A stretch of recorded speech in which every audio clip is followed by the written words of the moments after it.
And welcome into In-Game Chat for Saturday, February the 15th, 2025. It is Season 19, Episode number 6. I'm Scott. And I'm RJ. And welcome into the show, everybody. If you want to get in touch with us, of course, Discord is available to you if you'd like to. InGameChat.net for all the links to be able to reach out to us, get in touch with us, talk to us, communicate with us. We're on Facebook. We are on X or Twitter and Blue Sky as well. You can find us at In-Game Chat on all of this. You can email us, everyone, at InGameChat.net. That'll get all of us, hence the everyone part of it. And we are streaming on Twitch. That is another way to get in touch with us, is through Twitch. You can go and watch us live on Twitch and join in the chat room with everybody else in there live while we broadcast. As I put this up on the screen to make the noise. There we go. Clap, clap. I made the noise. Made the noise. I thought I might have screwed something up, but I didn't. Anyway, welcome into the show. And, yeah. Here it is. The day after Valentine's. It's cheap candy day. It's cheap chocolate day. Yeah, that's right. Well, I don't know about chocolate, but it's cheap candy day is a good way to put it. Yeah. If it's still out there and you can find it, get that. You know how I am about deals. Yep. You can also see how I am about food. Yeah. And when they combine, with their powers combined, diabetes.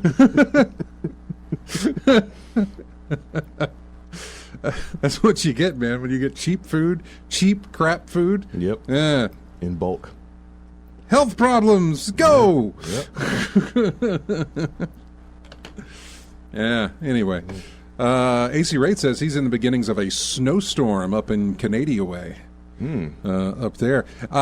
Pretty much everything north of here, and I don't mean here within the state, but north of the state, is getting a little bit of rain and a whole lot of ice and snow and stuff. Mm-hmm.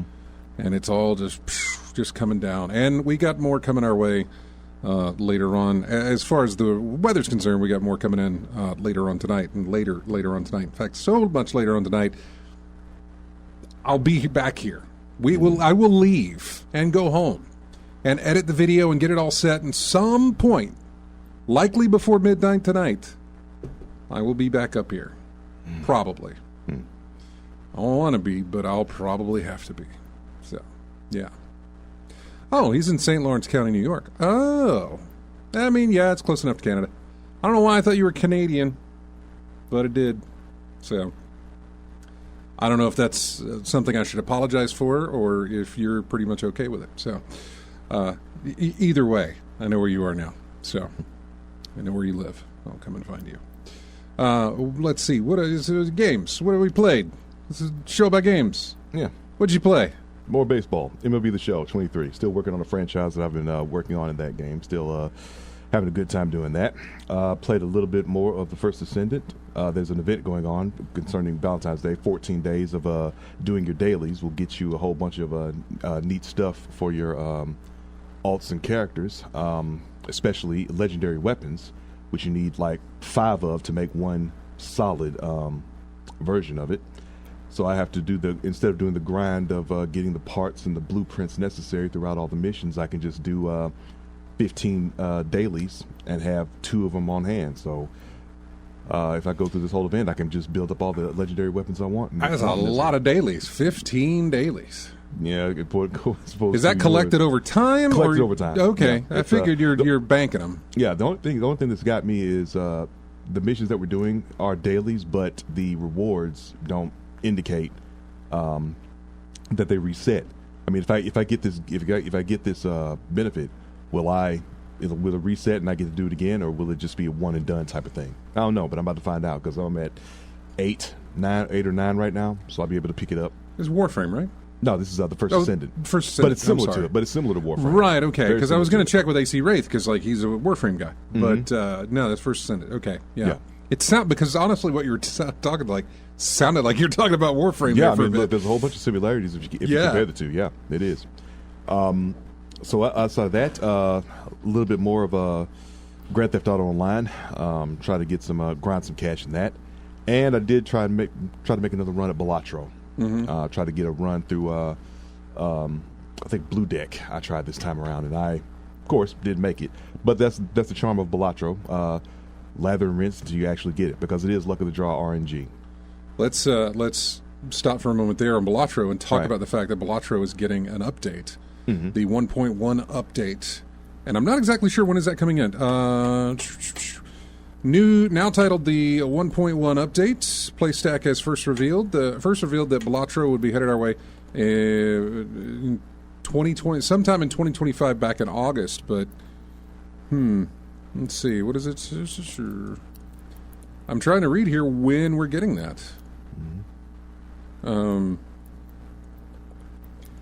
Let's see. Local Thunk was reluctant to reveal too much of what's coming in Update 1.1, saying, "I'm not going to get into exactly what's going to be in it, because that also means I can't pivot if something new doesn't work. I think it's healthier if I keep my cards close to my chest, then give you the best version of whatever this new content update is." He's still wanting to spill some of the beans, though. In addition to adding new jokers to the game, the update will see an overhaul to at least one pre-existing card, the Matador. As it stands, Matador gives a cash boost whenever your hand triggers a boss blind ability. But the Balatro wiki notes that it doesn't work with all boss blinds and can occasionally give results inconsistent with what one might expect. The other confirmed change is coming to the Blue Stake difficulty, a modifier that lowers your number of discards by 1. He says, the Local Thunk, the developer, says, "I play a lot too, and I notice flaws all the time." It sounds like he's still considering whether he wants to keep tweaking the game after 1.1. I don't have any imminent game ideas I want to make. I have thought of other game ideas in the past, but every time my mind goes down that road, I immediately think, you can't do that right now. You're in the middle of something else, which I think has served me very well. So, yeah, I don't know when this is coming out. There is no date on when we're going to get that. But, yeah, we're getting a 1.1 update at some point this year to Balatro. What else? Let's see. I did play a little bit more of Sniper Elite 3. I did one of the main mission after the initial one. And a lot of sneaking and stealthing and things of that nature. In fact, I was able to pretty much to pull off the main objective, to take out these 3 commanders at this base, and come to find out there's a whole section of the map that I didn't even touch. And when I did so, I realized there was a whole bunch of while you're here, why don't you take care of this while you're at it? Because I was sneaking through an area and there was a whole bunch of trucks lined up, and then a message came in like, "Oh, see that motor pool? Take out the motor pool. Take out the motor pool." So I'm sneaking around the area to find the best vantage point to take these trucks out, and I come upon this area of the map where there are these soldiers in turrets, nest turrets, and they're surveying this area. And I'm like, wait a minute, I didn't notice this on the map at all. So there's a whole bunch of areas in here you could possibly go through without even seeing, as long as you get your mission done. But as I was playing the game, I was thinking, why is it I can have so much fun playing Sniper Elite or a game like this, but I get bored to tears playing something like Monster Hunter solo? I mean, I'm doing the stealthy thing. Yeah, the stealthy thing where you're not really doing a lot. Yeah. There's not a lot of action going on. Yeah, it's not. Yeah, Sniper Elite is not a run and gun type game. It's not, but it's more of a setting a trap and being patient and waiting to see that trap play out. And when you're running and gunning, you are on autopilot. You're on, let me turn the switch to, and I am not calling anybody dumb, but when it's like dumb mode, pray and spray is essentially I've said it before. Turn your brain off and just play. Yeah, when you're going in the first person shooter, or what were you compared it to? Monster Hunter World. Monster Hunter. Well, okay, maybe not. Monster Hunter World. There's something that goes with that, because you can lay traps for Monster Hunter World in some sort. In some ways, you can lay those traps and do that. I was watching more from whatever the new Monster Hunter is. I know that there's one out there, and I was looking at it, and I was like, what? Because I was trying to remember what pulled me into Monster Hunter World when it originally released. And I don't know if it was because there was just nothing else happening, and I was interested in that because it was the big release at the time, and there was just nothing else going on, and that's why I was drawn to it. Because watching this stuff now, even though it's being made, I don't know how many years later, so it should look better, right? Yeah. And it does. But it was not pulling me in as it did before. And again, the first time I played Monster Hunter World. Monster Hunter World, yeah. That's what I was saying, yeah. The first time I played that, I had never played a Monster Hunter game in my life. I didn't know anything about it, didn't know how it worked. Same here. I came up, I was able to figure out how this whole loop happens and what you have to do. And I did some of it, and I played, some of the story in it, but it just couldn't hold me. Mm-hmm. It could not hold me. And so now when I see that stuff, it's like, I gave you a shot and I'm not interested, Mm-hmm. And it's not pulling me. The trailers that I see for it, it's not something that I say, hey, maybe I should give that a second shot.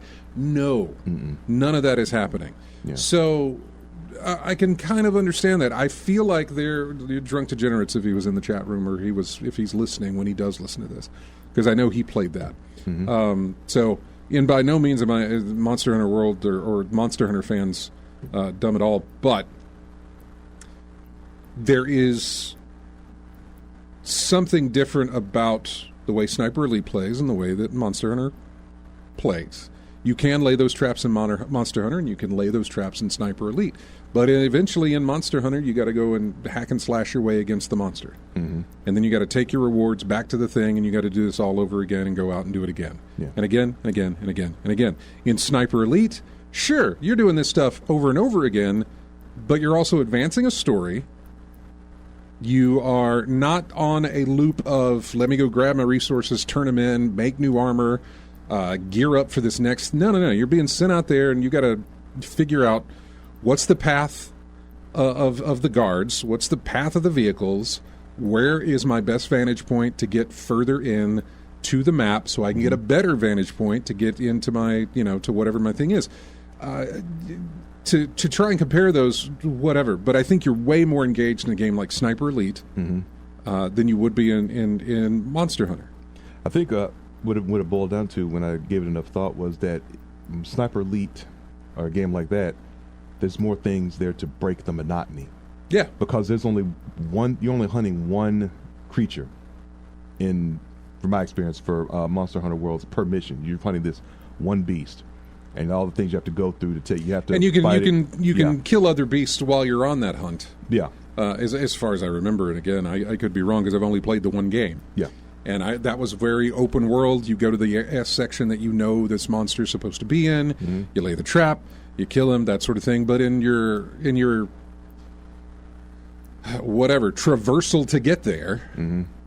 You have to fight other monsters and defend yourself to even get to that point, or to unlock a fast travel location, or unlock a base that you can start from, or whatever the case may be. I'm really trying to pull from a memory that just ain't built too well in my head of what I played. My memory was that it was real monotonous.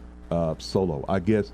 Solo felt shore-like. Ooh. Yeah, but it's best with friends playing multiplayer. Apparently, in that game. Apparently, it's much better with playing with others. But if it's solo, everything felt real slow and monotonous. So I'm thinking that was the issue with between Monster Hunter and Sniper Elite. More variety, something that just breaks the monotony completely.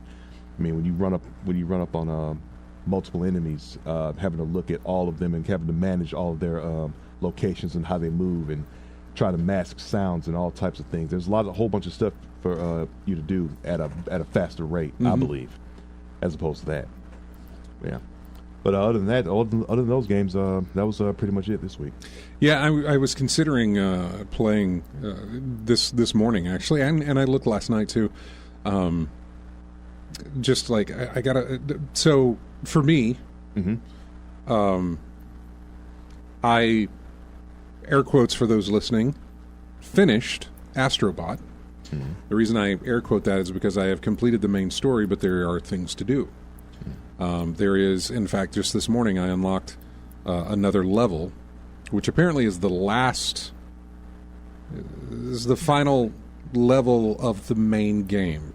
Yes, I have completed the campaign, and then I got all my puzzle pieces, which unlocked a secret level that will give me my final bot, which would make it 301, However, because this game released in September, there has been DLC released, free, Okay. of new stages. There's time trial stages. There is a Christmas stage. All these stages have new bots to rescue. Okay. So my total bot stuff, you start at 300. Technically 301. You don't know it until you get later in the game. You start at 300. And now I'm at like 319 or 320 now that I have to do because of all these different levels that have opened up. And new levels are being released every week I say this month, but it started with this week, but I think it's the next 4 weeks. So there was a new level released on Thursday of this week. There'll be a new level released next Thursday, a new one after that, and a new one after that. So I think 4 to 5 new released levels getting released week by week by week here. Completely free.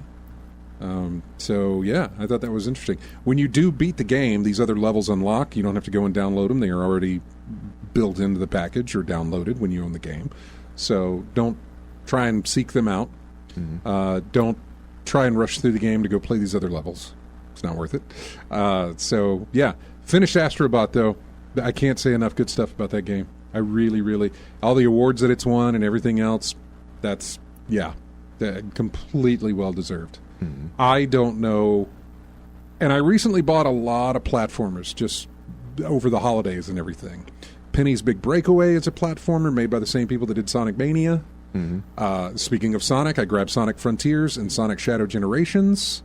I got Pepper Grinder, which is another platformer in a sense. I got Pac-Man. It's like a fast-paced Dig Dug. Yeah. I got a Pac-Man Repack or whatever that is. That's another free on platformer type thing. Yeah, free on PlayStation Plus, I believe. Repack. Yeah. I got a lot of platformers, and yes, I am eager to play them. And God, I don't want to make comparisons, but there can't be comparisons made because next to Mario, and I hazard to pick a Mario game that I could compare this to, but next to Mario, Astrobot is just it's a platinum platformer. I cannot praise this game enough. From the mechanics that it does, from the music, from just the charm and the cutesiness and everything else, all the nostalgia that's wrapped up in there. I mean, it really feels like, and I'm not going into the Memba Berries thing from South Park on this, because it doesn't feel like it's cheap nostalgia. It isn't just like, hey, we threw this in here because we did. You know, when they use music and when they use levels and things like that, they massively tweak them, and you'll hear another one today. You'll hear another track from the Astrobot soundtrack, but they massively tweak them to fit into the Astrobot world, and they do a really fantastic job with absolutely everything that they've done. And it was just every time I would start a level or they would throw something new at me, just this big grin would come across my face. Now, you would also hear some frustration when I was failing some levels, because there's some challenge levels that if you fail, you got to start from the beginning. There are no checkpoints on these. What's interesting about those is that it is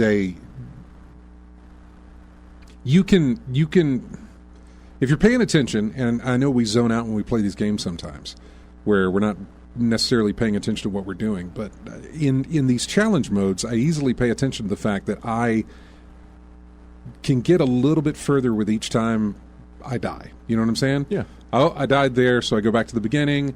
Oh, I made it past that section, but I died at the next one. Go back to the beginning. I made it past that. I mean, sometimes I can get through them with a lot of luck and not a problem. But a lot of the times, I'm trying again and again and again, and I'm getting further and further and further and further. Until, you know, I might have put in 30 minutes, but I finally got to the end of the level. And I'll never go back and play it again. Is it a health bar or a one hit and done? It's a one hit and done. Okay. Yeah. This is in normal levels, you got checkpoints. So, you know, when you come across one, it'll light up a checkpoint, and then you're good.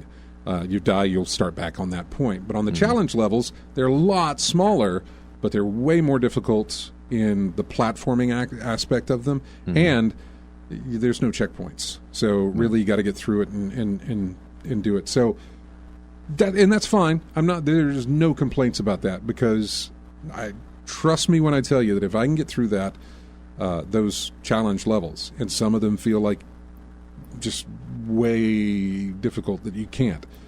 I got through them. You can get through them, no problem. You know, if you're worried about it or hesitant about it, nah, don't be.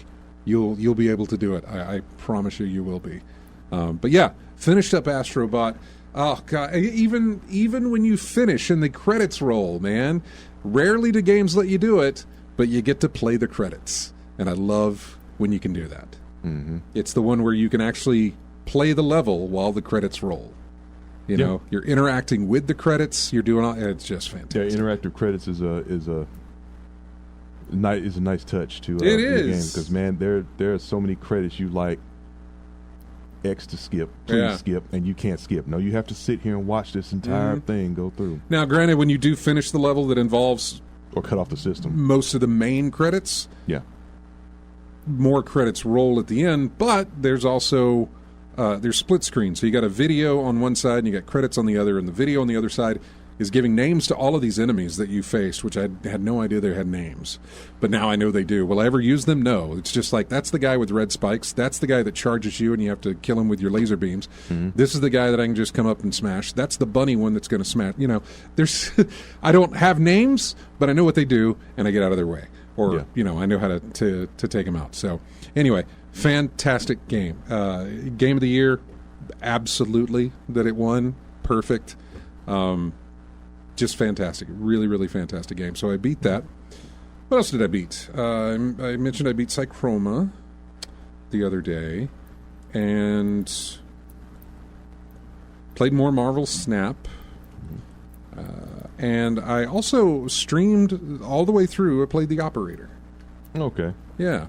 Last Sunday. I streamed that on our Twitch channel. I went all the way from the beginning of it to the end of it. Mm-hmm. About 2 to 3 hours. Mm-hmm. Maybe, depending, but it is a game that goes at a pretty quick pace. Sadly, not that I'm not necessarily sad about it, but it's a story. It is a story that you play through from beginning to end, and once you're done, you're done. There's nothing to go back to. There's no new cases to solve. There's nothing. Once you go through this, you're done with it. The only reason to go back would be maybe to grab some achievements if that's what you wanted to do. Mm-hmm. I'm hoping that there's more to it. I am hoping that new cases will get added, or there's something that'll come later, because it's a lot of fun. I was honestly hoping it was going to be more something, not necessarily like Papers, Please, but like just a constant, like, hey, solve this case, help this person solve this case. But no, it's a complete story that you're involved in, and It was fun, and I think it's the $9 that I paid for it, pretty good, right there. I don't know exactly what it goes for now. If it's $15, that's probably okay. If it's $25 or $20, I would say I don't know about that. For me, but I enjoyed it. I really did. I loved it. There were plenty of times where I was like, "Ooh, it's doing this, and this is really cool." And then there were plenty of times where I was like, "I don't know what it wants me to do. I can't really figure out what it's asking me to do here." There was another one that was real hectic, and I did not do well in that section, which is interesting to note. I didn't do well in that section, but the game kept moving. So it wasn't like I had to solve the problem that I was given, because I failed. Yeah. And the game kept moving. So no real consequence. Yeah, I mean, there's consequences in the sense that now some of the people you're interacting with don't really trust your judgment because you failed at a different task. Yeah, but the story's going to keep moving regardless. Yeah, the story's going to keep moving. And honestly, I don't know if it changes that story. That'd be an interesting thing to go through and, like, just really be horrible at it and see how the story plays out if you're just really bad at your job. But I don't know. It was a lot of fun. It was great. Little 90s aesthetic with the... I love the fact that, well, you know this from the demo, that like when you first start up, it gives you your supposedly working... It's not the FBI. It's like the FDI or something. But anyway, you're supposed to be working for the FBI. And it gives you your computer screen and your login. It's like, what's your username? What's your password? And it doesn't matter what you type on the keyboard. It types out what it's supposed to type out. Yeah. Which is always fun to do whenever it's like, hey, I'm going to give you all this stuff. Now type this, break into the mainframe, and you just get to press a bunch of buttons, and it all just fills it out for you with everything you're supposed to have. So it was very fun. But I liked it. Again, I streamed it. So it's on our Twitch channel. If you want to go and watch that, you can. But it is, given that this is a single-player game and it's a one-and-done thing, you will spoil the entire game for yourself by watching that stream. So I would say don't do it. And I hate that because, it's like, hey, go watch us play.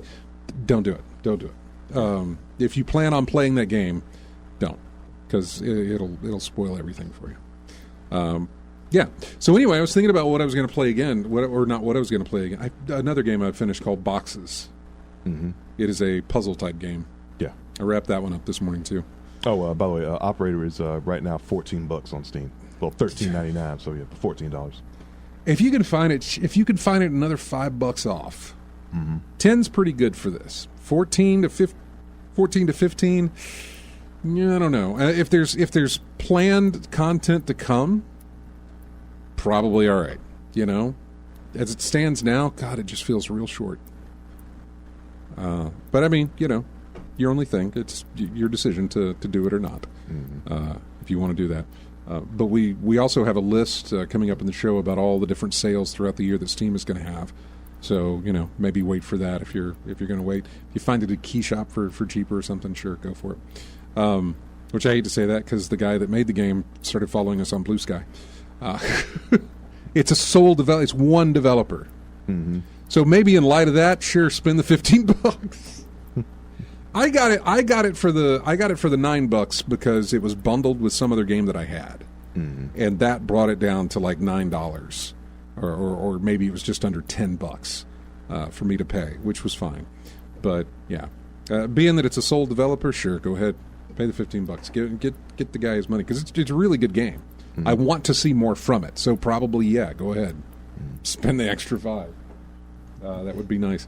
So yeah, finished Boxes, and now I'm trying to think of what I'm going to play next. What am I going to sink my teeth into? I've got some Astrobot levels to play, but I mean, I'm done with that game as far as the campaign's concerned. And so I was like, well, what am I going to jump into next? I don't want to jump into a platformer because I've already done that, and I am likely tainted for platformers for a while.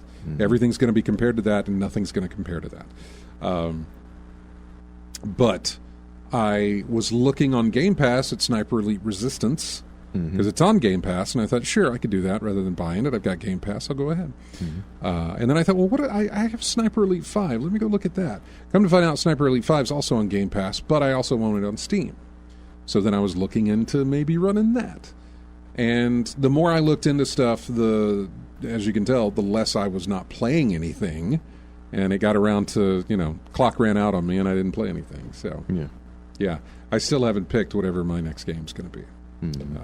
Avowed, Thar 6 is talking about Avowed. Avowed was going to be, if I was looking at this, because I know you can do it with South of Midnight, which is a game coming out in April from the Compulsion guys, the guys that did Contrast.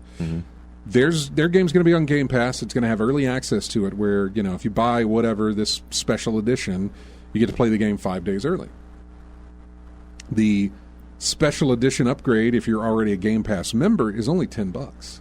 So if I wanted to play it 5 days earlier, I just pay $10 and I've got the game. I thought that was going to be the case with Avowed. It's not. Avowed, I would have to pay like $20 in order to play a few days earlier, and I was just like, no, not doing it. So I did see it, and I was planning on firing up Avowed. I really, really was. It's Obsidian Entertainment. It's the New Vegas guys, which I've heard great things about, and it's also not tied to any other property except for it's not Path of Exile. Pillars of Eternity, I think, is the is sort of the universe that it's built in, but you don't need to have knowledge of that in order to enjoy what it's doing. Not that you needed to have knowledge of Fallout to enjoy what New Vegas was doing, but if you liked Fallout, you'll like, if you liked Fallout 3, you'll like Fallout New Vegas, right? I don't know that still applies. Like, if you liked Pillars of Eternity, you'll like Avowed, because they're very different. Pillars of Eternity is a nice little top-down group mechanic dungeon crawler type thing. whatever that is. It's not a hack and slash, but Diablo-like or something like that. I was about to say something like Diablo. Yeah, not necessarily, but close. I mean, it's got that sort of... what would be a better one? Like a Baldur's Gate 3 type of thing or something. You know what I'm saying? Just group mechanic type stuff. And Avowed, from what I can tell, is very much single-player, first-person spellcasting. Fantasy adventure thing.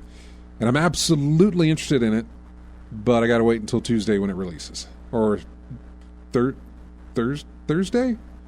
He wrote Tuesday. Star 6 wrote Avowed's on Tuesday. Must be Tuesday. Probably. It's like a mixture of Thursday and Tuesday. Yeah. Tuesday. But yeah, so the 18th, which is Tuesday. Okay. Which is when that comes out. So I definitely will. But in the meantime, what am I going to do? I don't know. But you got a backlog. I do. I've got a great backlog, and I just don't know if I want to jump into, because I was eyeballing Ghost of Tsushima. I was eyeballing Horizon Zero Dawn, and I'm just like, man, do I want to jump into those right now? I got a bunch of games in my backlog to get back into. Some to finish, some to start. Like I was thinking about Chicken Police the other day. Yeah, and I was like, I started that, and it's been a long time since I got back into that case that I was working on. Well, I loaded up House of Da Vinci 3. I installed that. That's a puzzler, right? Puzzler again. Yeah. You know, it's nice that I just kind of keep my puzzles going, where I can just do a couple of puzzles every Saturday and Sunday morning as a nice little little thing, sip my coffee while I'm playing some puzzles, and then move on to my game, my main game, whatever that's going to be. And so I don't know. I don't know. We'll see. I'm not sure what I'm going to do, but I did install that, so we'll see where I end up with it. But that's what I've been playing, and now we have got to take a break. When we come back, we'll jump into the news. It is I think this is our new game week. Yeah, because I got Astrobot, so this is our new game week. This is... Again, we're like in August of last year. So this is Visions of Mana, and it's called Roiling Surge is the name of the track. We'll be back with more of In-Game Chat right after this.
And welcome back in to In-Game Chat. Music from Shadow of the Ninja Reborn. It's just a stage level soundtrack. So, welcome back in, everybody, here to In-Game Chat, and let's check in with our news. What we got going on? I was just checking on Steve there. He's playing Icarus just like he said he would. I don't know, what do we have? We talked about Blatro. Oh, we did have the Sony State of Play. I don't know if you caught any of that or looked through some of the games that are getting out. There was about It's about a 2 hour, under 2 hour. Or no. I don't even think it was less than an hour, actually. Mm-hmm. It's like 40 to 45 minutes. Yeah. You got that award show type mentality on that one. It's like 40 minutes of actual stuff, and then like I don't know where I got my 2 hour. Yeah. I don't know where I got my hour and 40-minute thing from. Like it was some kind of E3 thing. It was not that long at all. No, it was like 45 minutes is what it was. So yeah, I mean it's like how much of my. Of course, I watched it live, so it's like how much of this is. It's one of these other. Sometimes I can watch them live, and then if I can't, I just find the video and I skip the stuff I don't care about. Yeah. You know, Yeah. As soon as I see something come across the screen, and I'm like, that's not really for me. I'll just zip right through it. But when you watch it live, you can't. You kind of have to stuck with it. Yeah, you stuck with it, or you just use it as a bathroom break. Most of the time, though, I can stay engaged with it. I can still look at it and say, I will never play that game, but I will continue to watch how this plays out. But I have no desire ever to play that game. So we'll go over those coming up in the next segment with the Sony State of Play. A lot of people. Well, we'll get into that. We'll talk about it when we get there, which is the way we should do it. Is just talk about it when we get there. So, what did we have?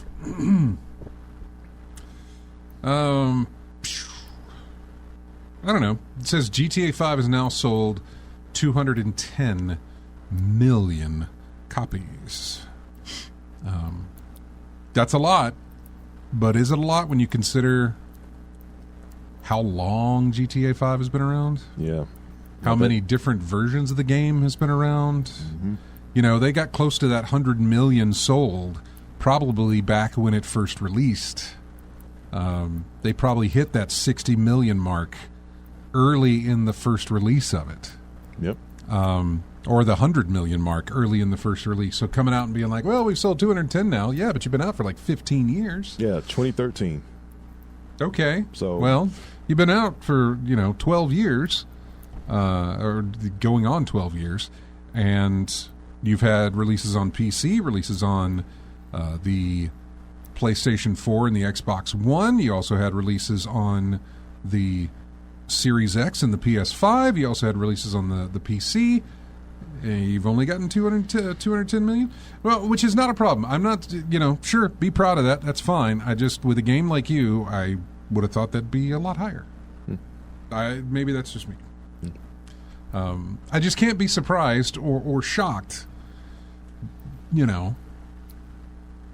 like if it was Balatro that had sold 210, or if it was Baldur's Gate 3, something way more recent that has sold 210. And I'm sure you can find that with some games. But yeah, sure. Elden Ring, I don't know where it's at, but it's, it's got a good amount, I'm sure. Yeah. What else? Steam games that force you to watch advertisements are being banned on the Steam storefront. And that's fine. I've never run across a game that forces you to watch advertisements. Never have I ever seen that in a Steam game. Probably not the kind of games I'm downloading, or even looking to play, but I've never seen that before. So that was interesting that they were banning those games, or even that those games existed. So there was a PlayStation Network outage last week. In fact, before we went on the show last Saturday, the outage has been going on for over like 12 or 15 hours, and it had just come back. Sony has stepped forward and explained what exactly happened to cause such an event to occur. And they've also provided 5 days of PlayStation Plus Basic for its users. The Ask PlayStation account on Twitter posted the following statement. Network services have fully recovered from an operational issue. We apologize for the inconvenience and thank the community for their patience. All PlayStation Plus members will automatically receive an additional 5 days of service. The operational issue they mentioned is very vague, of course, so we don't know the exact nature of the outage nor what caused it, but it's led to a portion of users online urging others to change their passwords following a massive outage that took place back in 2011, where we did find out that a lot of our stuff was compromised, and Sony did a massive Remember that was when Sony did that whole. Remember when they did the press conference? Mm-hmm. And was it that they? Because I'm not versed in Japanese culture, and Japanese. What's the word? Just say procedure. Traditions. Yeah, procedure, yeah. Because it was when all three of the executives from Sony did that bow thing. Mm-hmm. And it was when they were doing it, just camera flashes going off all over the place. Yeah. Because I guess that is it's like a performed apology. Yeah. Or something like that. Yeah. But also just a big deal to see that being done, apparently. And I don't know if it's a shame or if there's shame involved in that or something. I'm not sure. It felt, it's obviously tradition and culture, but I remember that happening, and I remember it seeming to be a big deal. Mm-hmm. Because they did, lose the trust of their customers. Yeah. And so, yeah, that was a big deal. But people are saying, hey, just as a precaution, maybe why don't you change your password? But also, they're pretty good about telling us when things have been compromised. No, you idiot, they aren't. Because it took a while for us to find that out back in 2011, too. Mm-hmm. It happened. Nothing was said until later, and then they're like, oh, yeah, that did actually happen, and we apologize, and you need to change your stuff. They didn't immediately come out with it when that happened. So, yeah. Anyway, if you're a PlayStation Plus person, then, maybe change it, maybe not. Your call. So,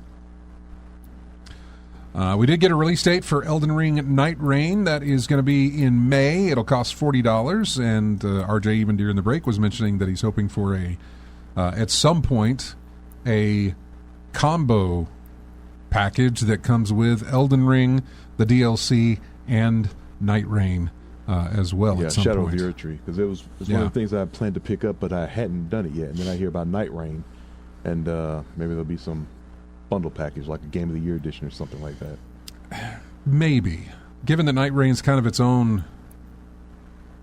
What do we call it? Expandalone. Yeah, because you don't need Elden Ring to play Night Rain. I don't think you do. Plus, it's like that thing with Spider-Man, the Miles Morales.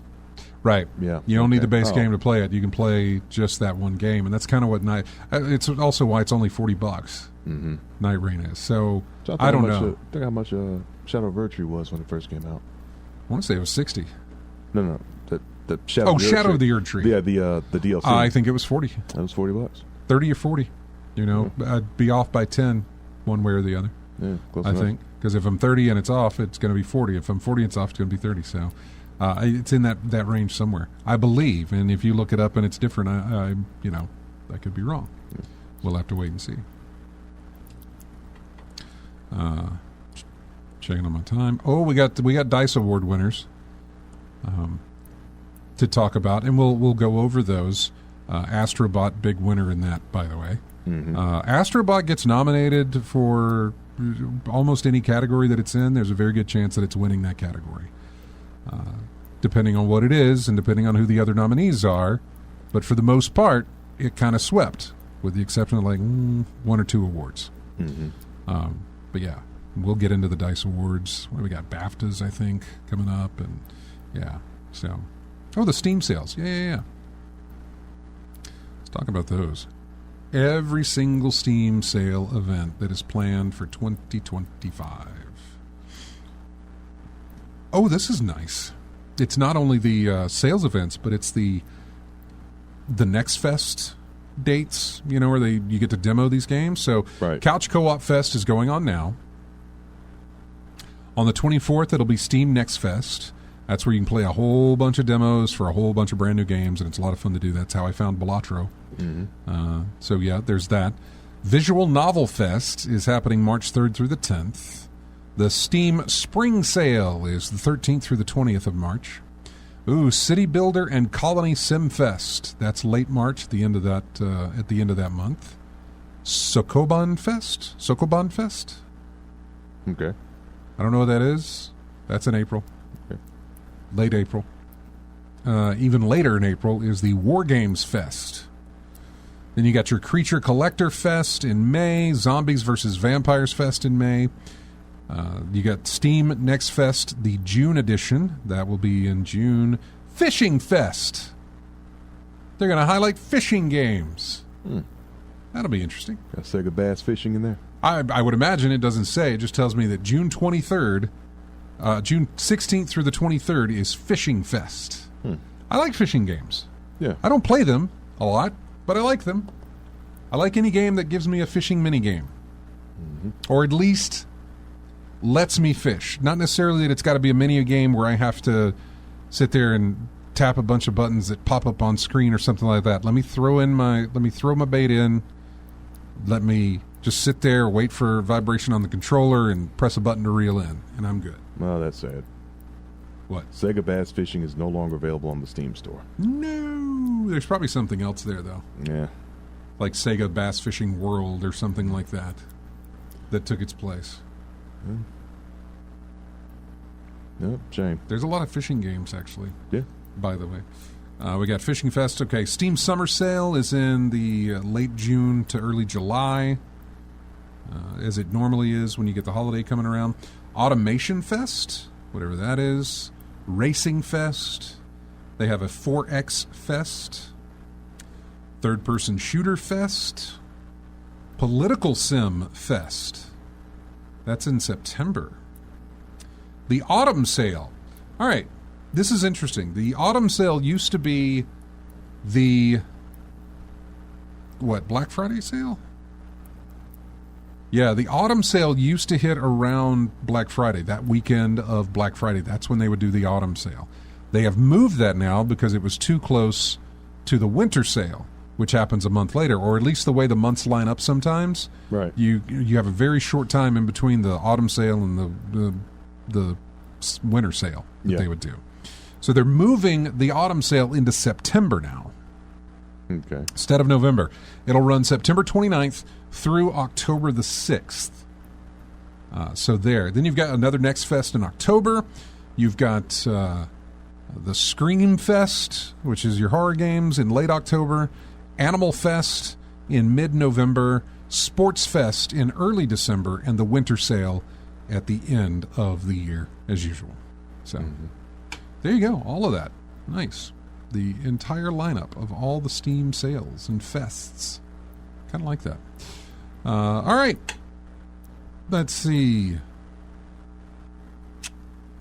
We've got a few more, about 2 more minutes here when we get up to the top of the hour here. Still trying to think about what else. I was trying to think of what else I was going to play. Just going through my list here. I'm not looking to buy anything new. Although I did pick up some new games that were on sale for like cheap. Yeah. Fanatical has a make your own bento box. And it's a bunch of, like, a ton of games.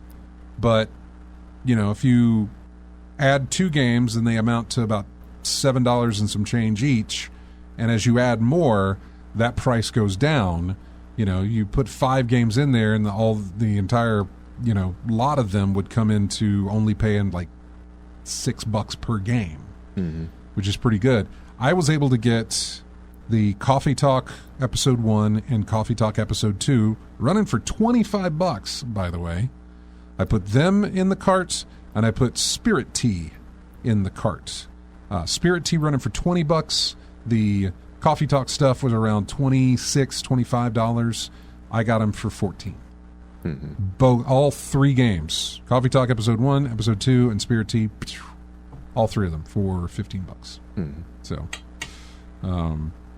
Coffee Talks, I believe, may be on Game Pass. It's very possible that they are. I am not sure. They are Steam Deck verified. And so I feel like that would be a nice little Steam Deck type game that I can portability use or whatever. I know I picked up some other games, but they've all been at like, $2 here. Eyes of Ara, I picked that up for like $3. Just some cheap ones on my wish list. Oh, and I got a bunch of free games from the Epic Games Store and from Amazon Prime Gaming. So there's a lot of those out there for you as well. to just expand your catalog with games you'll never likely play. Yeah, build your backlog. I know. Like we have. Just build it. And here I am talking about, I bought like 4 games. Mm-hmm. And here I am like, what am I going to play next? I don't know what to play. You just bought 4 games. Why not try and pick up one of those? I don't want to. Not feeling it. Well, you felt it enough to buy it. Well, whatever. Yeah. Anyway, we got to go. We're at the top of the hour. Let's come back and talk about Sony games. And then we'll talk about awards and stuff like that. Here is music from Goat Simulator 3, which came out in August of last year. This track is called Hillbilly Goat. We'll be back with more in-game chat right after this.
Hey, welcome back to In-Game Chat with music from a game called Peglin. It's pinball related, okay. I believe. This is the Forest Boss track. Let's see, Peglin is a pachinko roguelike. Okay, not pinball, but kind of, Plinko-like. Yeah. But yeah. I've got it on my wish list on Steam, waiting for it to drop to a price that'll, entice me enough to say, sure, I'll pick that up now. Yeah. But yeah. Welcome back in. So, let's talk about Sony's State o' Play that we got to see and everything that was announced at the Sony State of Play. Open this up here and show it all off. What do we got? Monster Hunter Wilds. Brand new trailer for that. It's coming out on February the 28th. And, well, that's it. Monster Hunter Wilds. More Monster Hunter. And I just did not rope me in. I know a lot of people are loving it and looking forward to it, but nope, didn't do it. We also got new Shinobi. Art of Vengeance. Coming out on August 28th. That looked really cool. For a minute there, I thought it was Mark of the Ninja. I don't know if you remember that, but it's from way back. Mark of the Ninja was a little platformer, side-scroller type thing. Yeah, I mean, I looked at this and thought about Revenge of Shinobi. Yeah. And the aspect of that. And the same folks that made Streets of Rage 4. Did this, yes. Did this one. So, yeah, the art style. Very familiar, but... Who was Streets of Rage 4? Don't-Nod? Is that what that is? Or no? Dotemu? Or Dot Emu is what I would call him, but you're right. That's what it's called. New Sonic Racing game. Sonic Racing Cross Worlds. Brand new game for the Sonic Racing franchise, which I hear is really, really good. I've heard Sonic Racing Transformed is one of the best kart racers up there with Mario Kart. But I've never actually played it. I own it, but I have not played it. But yeah, we're looking at that with a closed beta test set for, or closed network test set for February the 21st. So I would say this is coming out pretty soon for that. A new Digimon game called Digimon Storytime Stranger, taking players across worlds and time itself. So says the tagline. We should get that sometime this year. Never been a Digimon guy. You? No. Like gaming or cards, right? Mm-mm. Yeah. No. Never was a thing for me. Never did get into... That never pulled me in. Lost Soul Aside. The pre-orders are available. It comes out on the 19th, and this is the first time I've heard of it. Like a Dragon, Pirate Yakuza in Hawaii. We will get a new demo. Actually, we do have a new demo that is out now for Pirate Yakuza in Hawaii. Dave the Diver is getting Yakuza added to the game. Is it pronounced Ichiban or Ichiban? Ichiban. Ichiban. Ichiban's Holiday DLC, which will put Yakuza into the game. That's coming up in April. I have Dave the Diver. I really should put more time into it with all the DLC that's out for this thing. I heard enough talk about it. It does look interesting, though. Yeah, just tons of stuff. WWE 2K5, sure. Borderlands 4, sure. I can't get excited about Borderlands. Yeah, I mean, I think my interest started dropping off after the pre-sequel. Yeah. I just couldn't get into the characters that they had in there. What's amazing is to see them pitch this. Randy Pitchford, which is the guy that runs Gearbox, and whoever else is with him as well, they are just so excited about Borderlands 4, and they're pushing that enthusiasm on the viewer, like, everybody's excited about Borderlands 4, we're going to get to see Borderlands 4, let's watch Borderlands 4 trailer, yeah! There's no hype there for me. Yeah. It's just, it feels like they're the only two that are excited about it. There probably could be a lot of people excited about it. I don't know. Mm-hmm. The problem, I think, hit them whenever they decided to take the Epic money and release it only on Epic Game Stores for a year. Mm-hmm. Epic Game Store had exclusivity for a year with that before it hit Steam. And I feel like if they had just done the everybody gets it at the same time on the same day, would have been a little bit different. But I think you divided your audience when you did that. As far as the PC is concerned. Yeah, you also could have divided the audience because maybe the game sucked. I don't know. But Borderlands 3 was not, I don't think was as well received as previous Borderlands, and I don't necessarily know that 4 is going to bring them back in either. Because in looking at it, it's more the same. Mm-hmm. And maybe that's what you want as an audience, but if your audience isn't there to begin with, then it's probably not what they want. Or you're still pulling those in, but you're not pulling in anybody new. Yeah. And if the people you're pulling in isn't cutting it for the previous games, they're not going to be cutting it for this brand new game. Got to do something to bring new players in. Fresh blood, that sort of thing, to bring in your game to get them hooked. Something new. I don't know what it is, but I don't think it's whatever Borderlands 4 is offering. But I don't know. I'd love to maybe talk to some fans of that or something to know how they feel about it, to know if they feel the same way about it. You know, talk to you about the pre-sequel. Yeah. Is where you left off with. Is that the one where it was on the moon? I think it was. It was. I remember having something on the moon or something like that. It was the pre-sequel. Yeah, but there was nothing. I think it was like 1 and 2 had characters I could, excuse me, I could pull behind. You know, someone I could get with and play and use without issue. Then play the pre-sequel, and none of the characters interested me enough to play it. And then the story was kind of lackluster to me. And then 3, I was like, nope, none of the characters here appealed to me, and I just left off from there. Yeah, it was not. It just didn't. Yeah, I don't know. Not good. About the only thing I'm interested in Borderlands at the moment would be the Telltale series that I have not played.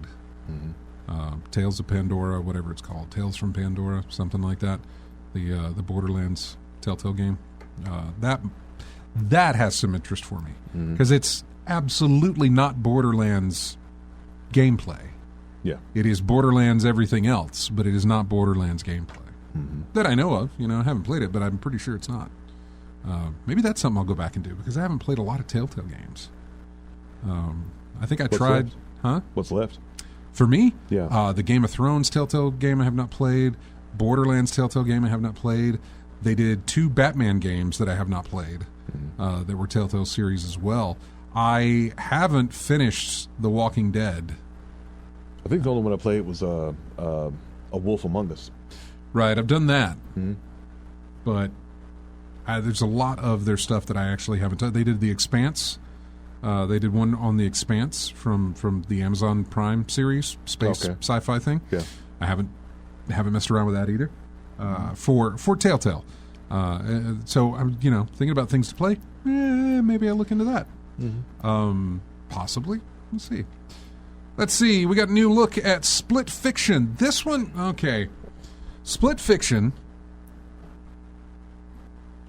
is put out by Hazelight Studios. It's the same people that did Brothers: A Tale of Two Sons, I think, A Way Out, and It Takes Two. They the partner games. Yeah, they specialize in couch co-op games. Yeah. They specialize in co-op games that you can sit down and play with your friends on the same screen, on the same TV. Mm-hmm. And I think they offer online as well. But Split Fiction is one that I really, really like what they're doing with it. It Takes Two has tempted me here and there with some of the stuff. But Split Fiction really looks... I really like what they're doing there with that one. So I'm really curious on it. I don't remember when we're getting it. We got the story trailer on this one, but I don't know when that's getting released. We got a new game called Directive 8020. It is the story of some astronauts who embark on a deadly mission to save humanity, but their ship is infected by an alien life form that perfectly imitates its prey. The Thing. Yeah, I know. It's coming out in October. Five Nights at Freddy's, Secret of the Mimic, coming out on June 13th, which is 1 month away from July 13th. Those of you who don't know the significance of that date, you should watch Con Air. Mm-hmm. We also got The Midnight Walk. This looked really good. It's VR. Oh, no. It's both. You can play it in VR or you can play it as a first-person game. It's a handcrafted dark fantasy adventure that will be released on PlayStation 5 and PlayStation VR 2 on May 8th. It is entirely, and when they say handcrafted, think of your stop-motion animation stuff. Mm-hmm. All the visuals and everything else seem to be hand-built. In other words, they were real-world locations or real-world built structures scanned into, the game, the computers and stuff. Exactly. I love it when games do things like this. I loved Clay Fighter for it, just because of that, I want to say realism, and by that I mean it looks like a real object that has been hand manipulated. Mm-hmm. Like, taking the time to manipulate by hand and that sort of thing. And I realize computers can give us all sorts of different animation looks now, to where you can't tell if it's hand-drawn or if it's computer animation or if it's a mix of the two or something like that. But, if you're gonna give me that premise of how your game's built and you're gonna make it look that way, I'll buy into it. Sure. I'm not gonna try and figure it out from here. I will absolutely buy into it, and I will love what you're doing. And I do. The Midnight Walk looked fantastic. Darwin's Paradox. I can't remember who did that one. Help Darwin the octopus escape a food factory and get back to the ocean. That was debuted during this PlayStation State of Play thing. We had not seen it prior to that. Warriors Abyss.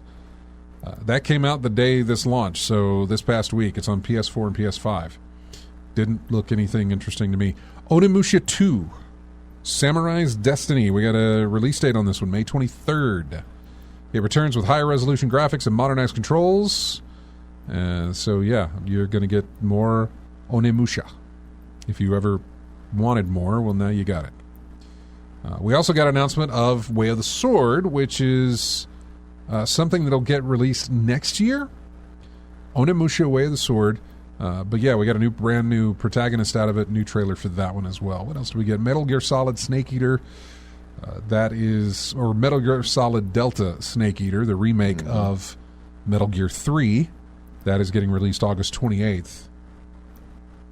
I might pick that up.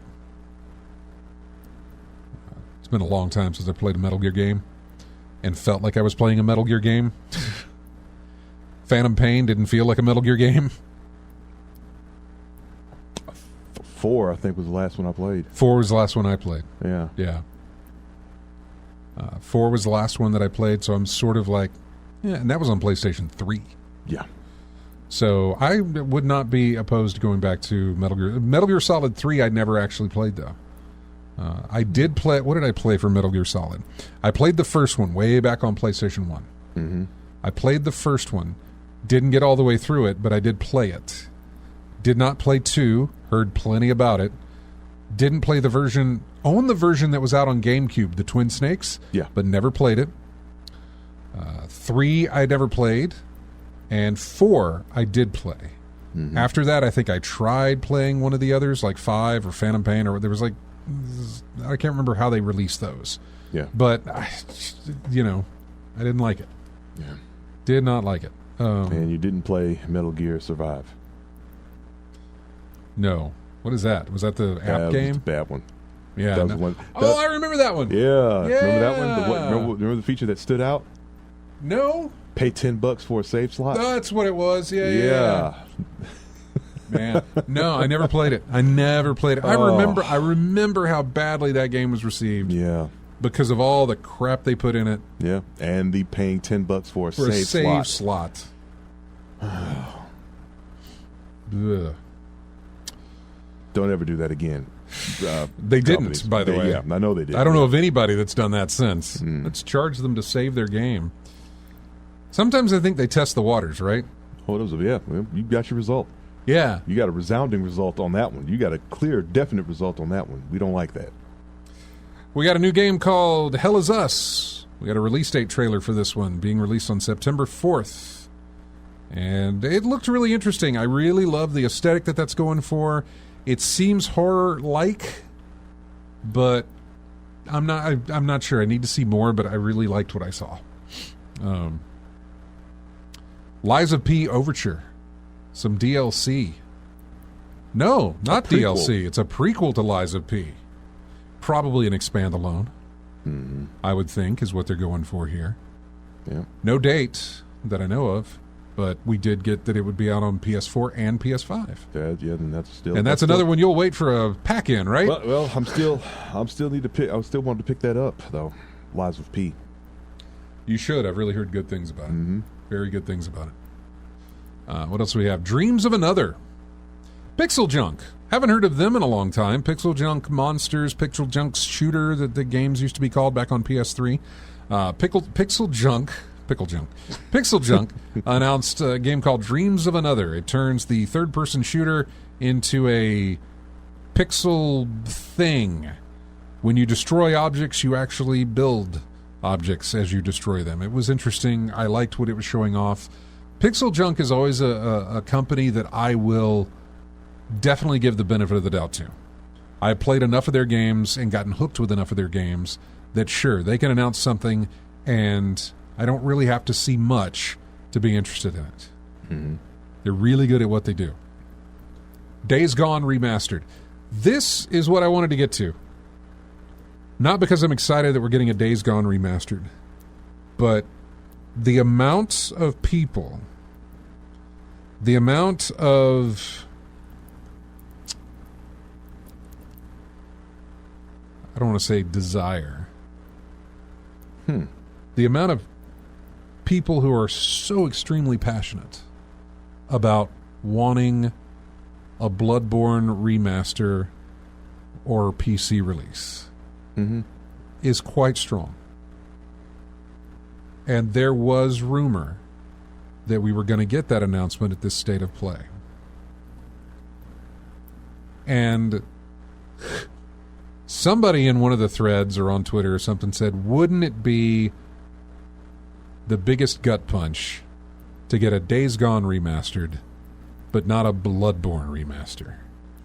Bloodborne older than Days Gone. 2015. Bloodborne more successful than Days Gone. But nope, we're going to remaster Days Gone. A game from 2019. $10 upgrade. if you own the game previous. And I guess that'll go same for PC players as well. But yeah. It's one of those things where it's like, who asked for this? Who asked for a Days Gone remaster? None that I'm aware of. And why are you catering to that one player?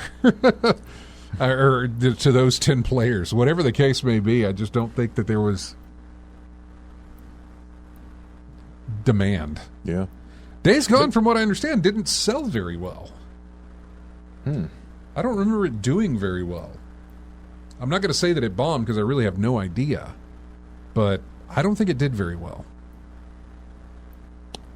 Well, the ratings say otherwise, but how can you trust ratings nowadays? Ratings are fine. Ratings can say, hey, the ratings are great. I'm just talking about how well it did, how it performed. Numbers-wise, yeah. Numbers-wise, did it, because from what I remember, Sony wasn't happy with how many it sold. In fact, it didn't blow up like they kind of thought it would blow up. But I could be wrong. I really could be wrong on this. What else do we get? Stellar Blade DLC. Okay. Moving on. Yep. Blue crossover with Goddesses of Victory game. Blueprints. A genre-bending, atmospheric, architectural adventure where you explore an ever-changing manor of 45 shifting rooms. Sounds absolutely like something I would want to play. So, Blue Manor, or Blueprints, I am looking at you and patiently waiting for your release date and playing your game. Abiotic Factor.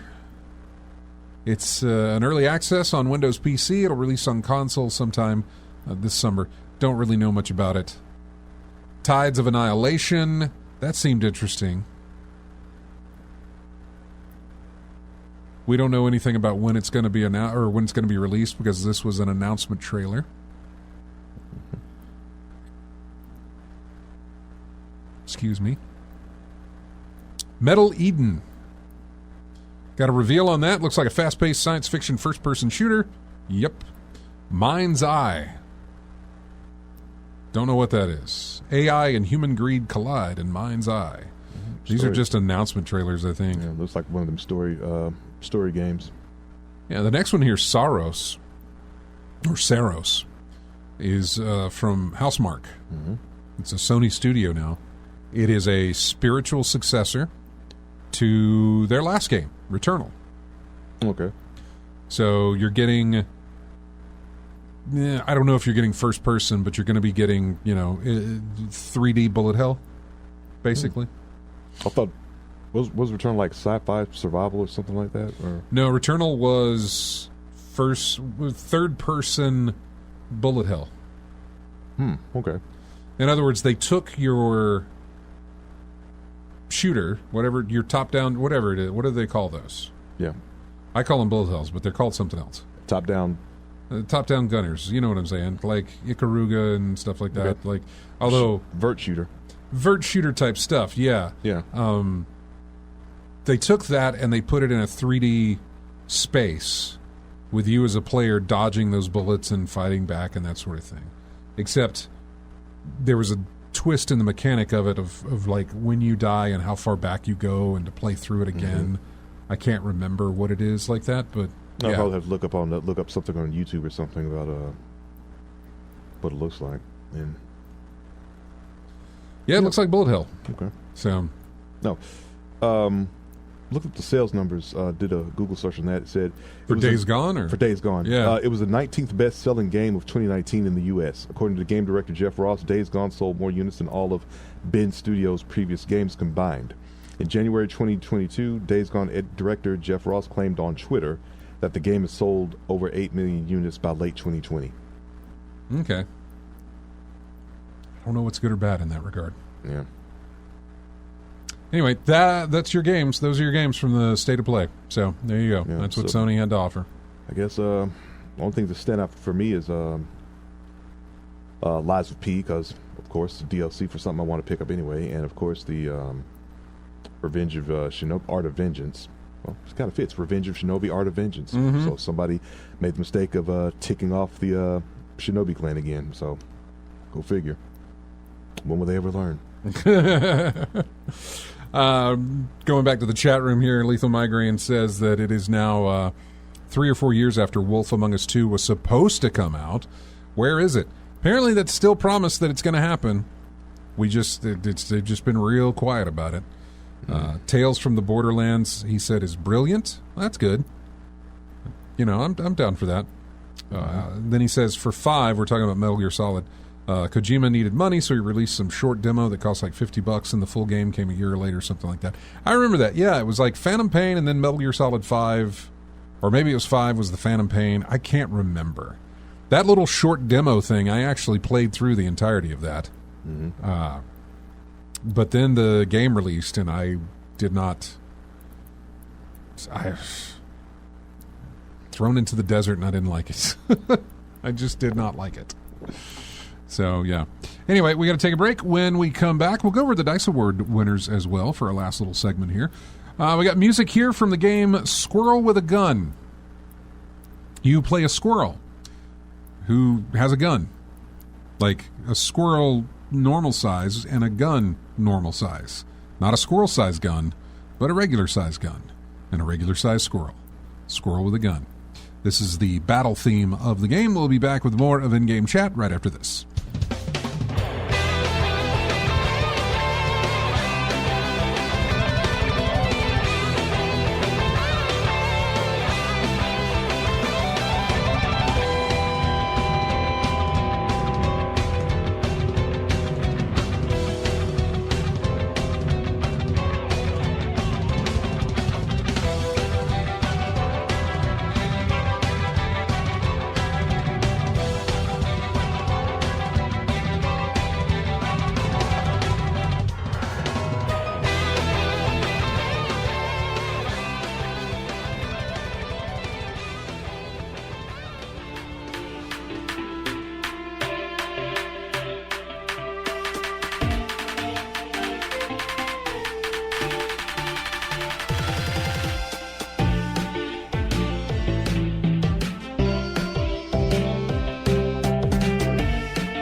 Welcome back into In-Game Chat. Music here from a game called Crypt Custodian.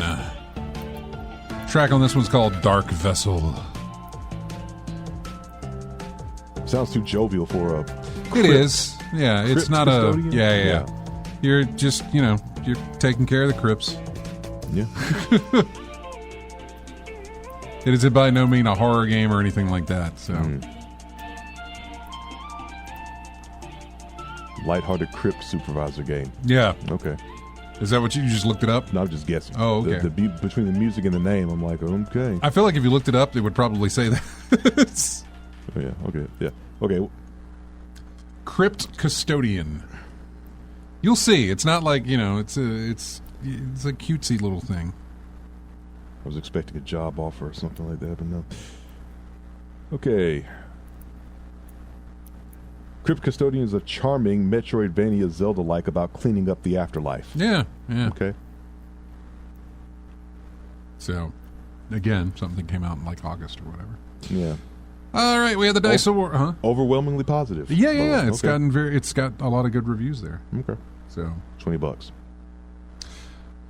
Dice Awards took place at some point over the week, and we got our winners here. Outstanding Achievement in Animation went to Astrobot. Outstanding Achievement in Art Direction, Astrobot was not nominated. Black Myth Wukong, however, took home the prize there. Mm-hmm. Outstanding Achievement in Character. That's interesting. Because the winner of this one is Indiana Jones The Great Circle. But Senua from Senua Saga Hellblade 2 was nominated in there. Mm-hmm. And honestly, given the two, I got to go with Senua on the way the character looked. I mean, I played both, and yeah, I mean, they've got the Indiana Jones look down, which is fine. You can do that because, I mean, there's tons of reference material to go with. So what is?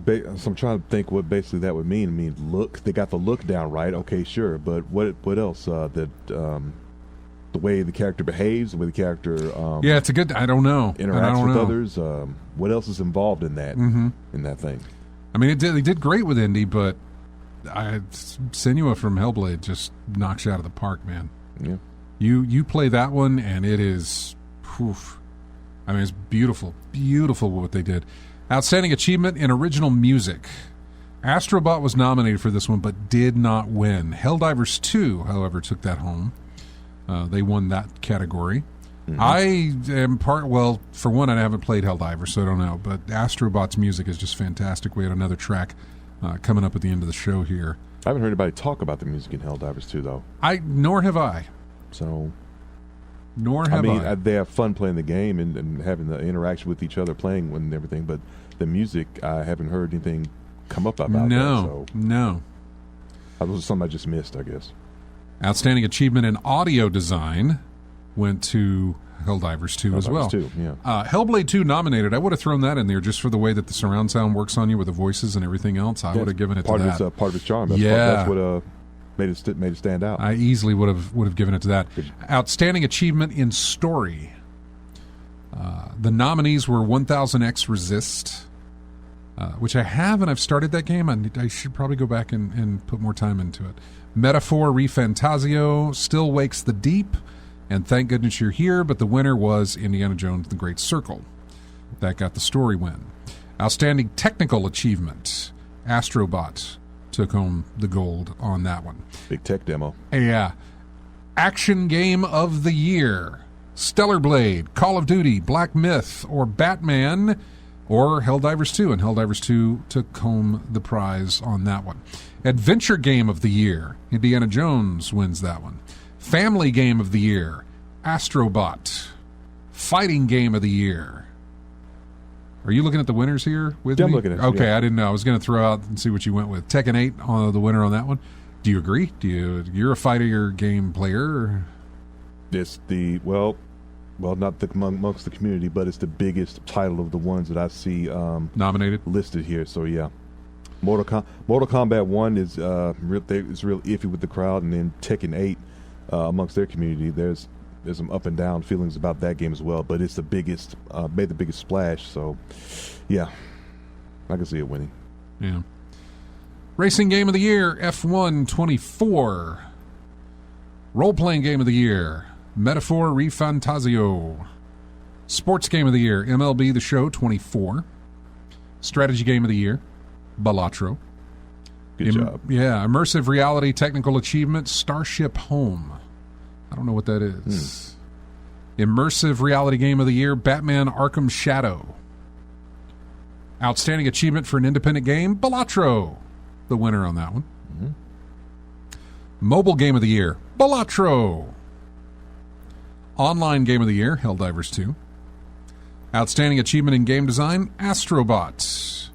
Outstanding Achievement in Game Direction, Animal Well. And Game of the Year between Indiana Jones, Helldivers 2, Black Myth Wukong, Balatro, and Astrobot. Astrobot takes it home with Game of the Year. Yeah, Astrobot's a good one, man. Yeah.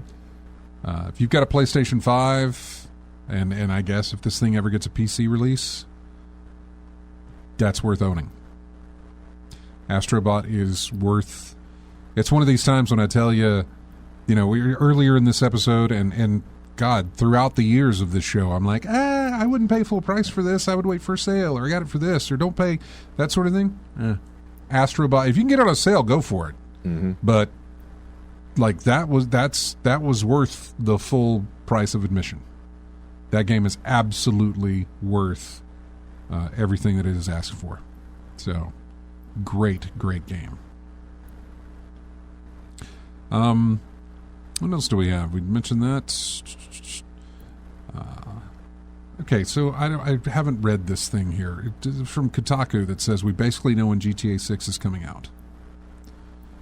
When will Grand Theft Auto 6 launch? That's the big question a lot of game developers, fans, and publishers are wondering right now. Well, we don't actually have an official answer beyond fall of this year. Some recent information and news has helped to zero in on a likely release date. it's not surprising that fans are going wild over when GTA 6 will launch on consoles. But it's not just fans who have been waiting as well. Studio and publisher execs across the industry, smaller devs as well, are watching closely because nobody wants to release a game that's too close to when GTA 6 gets released. If you're a week before it, you've got about a week of good run, you know? Yeah.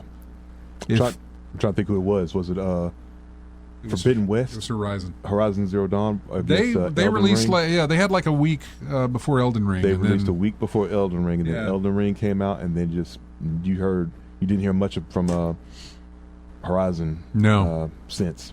No, you didn't. So nobody wants to do that. As a result, everybody seems nervous about announcing a fall release date for their non-GTA games. And investors and analysts are watching to see if Rockstar's Behemoth lands in 2025 or slips into 2026. So, with seemingly everyone wanting to know when GTA 6 will specifically launch, here's a date. October 28th. Maybe. Probably. Likely. Pretty close. We're just guessing. Yeah. The author here says, I'm fairly certain that if the game doesn't get delayed into 2026, which Take-Two's boss says that he doesn't think it'll happen, then GTA 6 is arriving sometime in late October. And October 28th is the last Tuesday of the month, a month in which Rockstar has historically released a lot of its biggest games. But that's not just a random guess based on the fall 2025 release window and Rockstar's past game releases. A lot of people at this state of play for Sony, when we got a release date of Borderlands 4, were like, okay, so GTA 6 is likely not releasing around that area. Mm-hmm. The co-op sci-fi shooter Borderlands 4 is set to arrive on September the 23rd. Why does that matter? Well, Take-Two Interactive is the parent company for both Rockstar and 2K Games. So unless Rockstar Games is completely rogue and never communicates with Take-Two leadership, I'd imagine they know when GTA 6 is landing, even if it's just a rough window, and that would likely help inform when they would choose to launch Borderlands 4. Mm-hmm. As reported on GameFile on February the 13th, there was a lot of excitement and chatter at DICE during the week due to the announcement of Borderlands 4's release date. And says, look, everyone's waiting for Take-Two and Rockstar to pick a release day for GTA 6. Borderlands 4 is a signal from Take-Two that September 23rd and the weeks immediately before and after are probably safe. That's a good idea. That's probably not getting released around then, but it'll probably get released closer to the holiday season. So you're looking at late October, early November. Pull out a calendar. That means that GTA 6 isn't landing in September. Fall starts on September 22nd, and the next day Borderlands 4 launches. So September is out. That leaves October and November.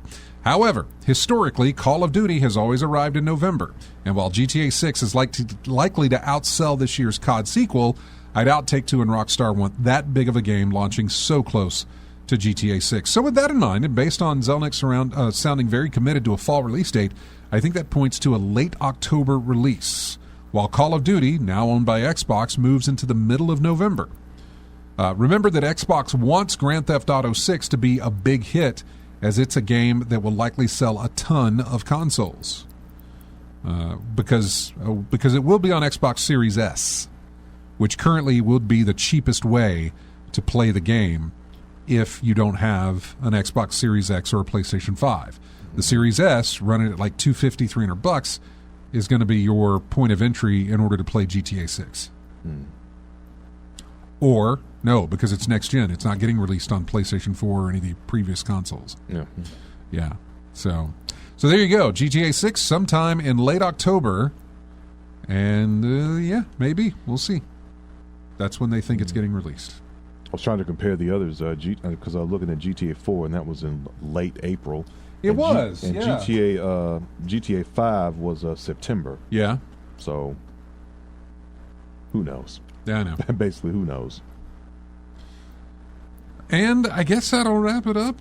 We got a nice little infographic on Epic Games and what has been releasing and everything else. And I was there's a whole little thing to go over because it's a 2024 year in review for the Epic Games Store.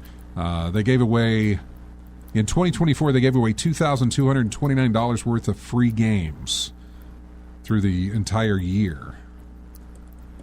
Our free game program has continued to deliver PC favorites to new audiences for the 5th year running. Epic players stock their libraries with over $2,000 worth of great PC titles across 89 giveaways. And they will continue to do so in 2025. So, Epic reports that 595 million free games were claimed during the year. So, yeah. Let's see, what else is there? But elsewhere, the data shows that Epic Games Store is still primarily a vehicle for existing Epic-owned and operated hits, like Rocket League and Fortnite. Both were in the top 5 most played games on the platform, alongside Genshin Impact, Honkai Star Rail, is that right? Mm-hmm. Yeah. And Grand Theft Auto 5. The company reported $1.09 billion spent by 295 million PC players on the Epic Games Store last year. But only 255 million of that went to third-party games. $1 billion and 225 million of that went to third-party games. That means, what? Like $7.5 million went into Fortnite and Rocket League and first-party titles, I guess? God, that's a lot. So the Epic Games Store, Out of $1 billion, yeah, 220-something million. 250 million So went to other stuff. So 750 million went to their own stuff, yeah. Which is likely Fortnite, which is a free-to-play game, by the way.